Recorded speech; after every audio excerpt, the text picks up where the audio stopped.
S'imprégner des conditions de travail à la Direction générale des migrations DGM Nord Kivu, tel est l'objet de la visite de travail effectuée ce lundi 17 juin 2024 par les gouverneurs des provinces, le général-major Peter Chirimwami, dans les installations de ses services étatiques en charge de gestion de la politique du gouvernement congolais en matière migratoire. À l'issue de sa visite, le gouverneur a encouragé la DGM pour des loyaux services qu'elle rend à la population.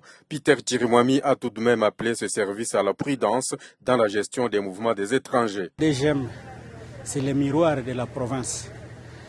Il y a un nouveau DP de la province. Il a pris l'initiative d'inviter les gouverneurs militaires pour venir visiter les installations. J'en ai profité pour donner quelques conseils pour que nous ne puissions pas tomber dans les erreurs.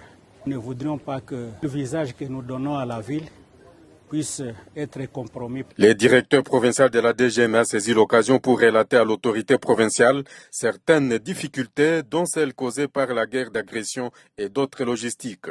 Le directeur Didier Iwondo indique que la douane d'Ichacha reste non opérationnelle, en plus de celle de Bunagana occupée par des envahisseurs depuis 2 ans. Le directeur de la DGM Nord Kivu affirme prendre au sérieux les conseils prodigués par les gouverneurs.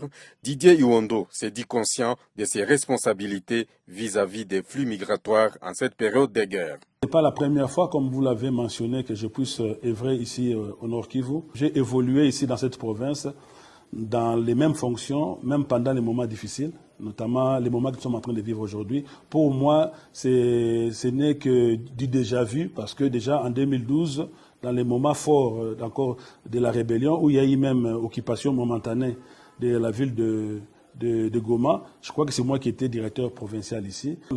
Les difficultés qui sont liées notamment à l'amputation d'une partie de notre territoire. Et là, je voudrais notamment évoquer une grande frontière, celle de Bunagana, qui aujourd'hui est totalement occupée par l'agresseur ainsi que